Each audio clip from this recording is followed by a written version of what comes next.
අද අපි කතා කරන්න බලාපොරොත්තු වෙන්නේ හරි විදියට ජල පානය කිරීම නිසා අපිට අපේ නිරෝගීකම පවත්වා ගන්නේ කොහොමද කියලා. බොහෝ දෙනෙක් තමන්ගේ කාර්ය බහුලත්වයේ හින්දව හරි ප්‍රමාණයට ජලය පානය කිරීම අතපසු කරනවා. ජල පානය නිසා අපිට සිරුරේ ක්‍රියාකාරීත්වය ඉතා වැදගත් කාරණා රාශියක් තියෙනවා. අපේ ආහාර ජීර්ණය සිදුවීම, අපේ වකුගඩු ක්‍රියාකාරීත්වය හොඳින් සිදුවීම, ඒ වගේම බහිස්රාවී කටයුතු හොඳින් සිදුවීම, ඒ වගේම රුධිර ප්ලාස්මාවේ ප්‍රමාණය මනා ලෙස පවත්වා ගැනීම, අපේ සිරුරේ ලවණ ප්‍රමාණය, ලවණ සාන්ද්‍රණයන් හරි ප්‍රමාණයෙන් පවත්වා ගැනීම ආදී වශයෙන් මම කියපු නැති කරුණු ඇතුළු විශාල ක්‍රියාකාරීත්වයන් රාශියක් මේ ජලය නිසා සිදුවෙනවා. අපි අවශ්‍ය ප්‍රමාණයට ජලය පාවිච්චි කරේ නැත්නම් ඒ නිසාත් අපිට ප්‍රශ්න රාශියකට මුහුණ දෙන්න සිදුවෙනවා. ප්‍රථමයෙන්ම විජලනය සිදුවීම නිසා ඇතිවන දේවල්. අපේ හම වියලීම, ඇස් ගිලීම, ඒ නිසා අපේ පෙනුවේ ඇතිවන වෙනසක් වෙනවා. ඒ වගේම මලබද්ධය වැනි තත්ත්වයන් වලට මුහුණ දෙන්න සිදුවීම, මුත්‍රාවල සාන්ද්‍රණය වැඩිවීම, ඒ නිසා මුත්‍රාවල පැහැ වෙනස් වීම, මුත්‍රා ආසාදන සිදුවීම, ඒ වගේම මුත්‍රා මාර්ගයේ ගල් ඇතිවීම, මේ සියලු දේවල් ජලපානය කිරීම අඩුවීම හින්දා වෙන්න පුළුවන් දේවල්.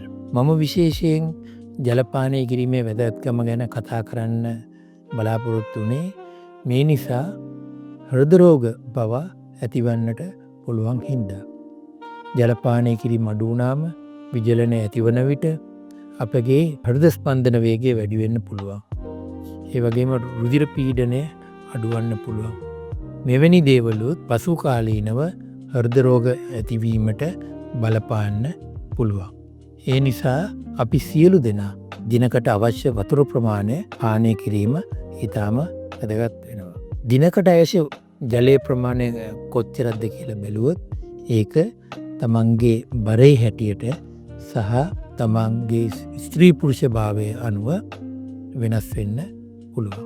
නමුත් බොහෝ දෙනෙකුට, වැඩිහිටි බොහෝ දෙනෙකුට දිනකට ලීටර් 2-3 අතර ප්‍රමාණයක් ජලය පානය කිරීම ඉතා වැදගත් වෙනවා. මේ ජල පානය කිරීම වඩා හොඳ දවසේ පුරාම, ඒ කියන්නේ එක වෙලාවක පානය කරන්න නැතුව වරින් වර ඒ දවස පුරා එම ලීටර් 2 හෝ 3 පානය කිරීම.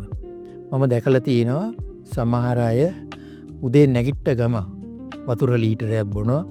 ඒ වගේ දේවල් වලින් තමන්ගේ ශරීර සෞඛ්‍ය හෝ නිරෝගීකම වැඩි වේ කියලා ඒගොල්ලෝ විශ්වාස කරනවා. නමුත් මම දන්න විදිහට නම් එම විද්‍යාත්මකව සනාථ කිරීමක් කොහෙවත් කරලා නැහැ. අර මම කිව්ව ආකාරයට අපේ ශරීරයේ ක්‍රියාකාරීත්වය, විවිධ පද්ධතීන් වල ක්‍රියාකාරීත්වය හොඳින් සිදු කර ගැනීමට මනා ලෙස ජලපානය කිරීම තමයි වැදගත් වන්නේ. එහෙම කළොත් ඒකත් අපේ නිරෝගීකමට ඉතාම සුබදායක ලෙස බලපානවා.